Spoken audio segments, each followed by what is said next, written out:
అస్సలాముఅలైకుం వరహమతుల్లాహి వబరకాతుహు. Hi hello welcome to my channel అండి. ఎన్ని రోజులని మనం భయపడాలా? ఎవరు చూసి మనం భయపడాలా? అవునా కాదా? మన ఇంట్లో మనం కష్టపడే అన్నం మనం తింటున్నాము. మనం వాళ్ళని వీళ్ళని చూసి మనం భయపడకూడదు. మనం ఒక్కసారి భయపడితే కనుక మనకు భయపెడుతూనే ఉంటారు కదా.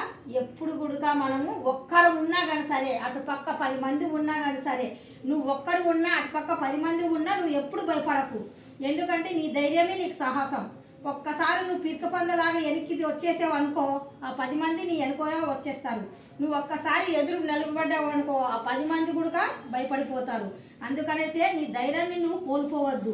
నీ ధైర్యమే నీకు సాహసం, తెలుసా? నిన్ను చూసి నేను కూడా నేర్చుకోవాలా. అందుకనేసే నీకు ఈ 4 మాటలు అనేవి చెప్తున్నాను. బాగా చౌబెట్టి నా మాటలు ఆలకించు.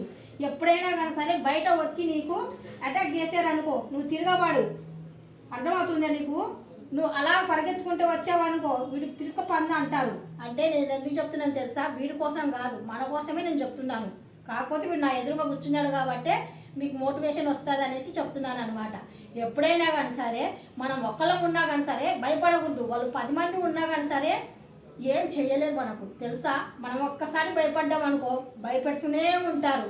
మనం ఎప్పుడైనా కానీ సరే మనకు ధైర్యం ఉంది అనేసి మళ్ళీ వాళ్ళని మళ్ళీ వాళ్ళకి తప్పు లేకపోయినా మనం పడిపోకూడదు. అది తప్పు, మళ్ళీ అలా చేయకూడదు. ఎప్పుడైనా కానీ సరే మనం ఎవరిని టచ్ చేయలేనప్పుడు మనకు వచ్చేసి ఒకసారి ఏదన్నా అన్నా కానీ సరే సైలెంట్గా ఉండండి, పర్వాలేదు. ఒకసారి 2 సార్లు, 3వ సారి ఛాన్స్ ఇవ్వద్దు.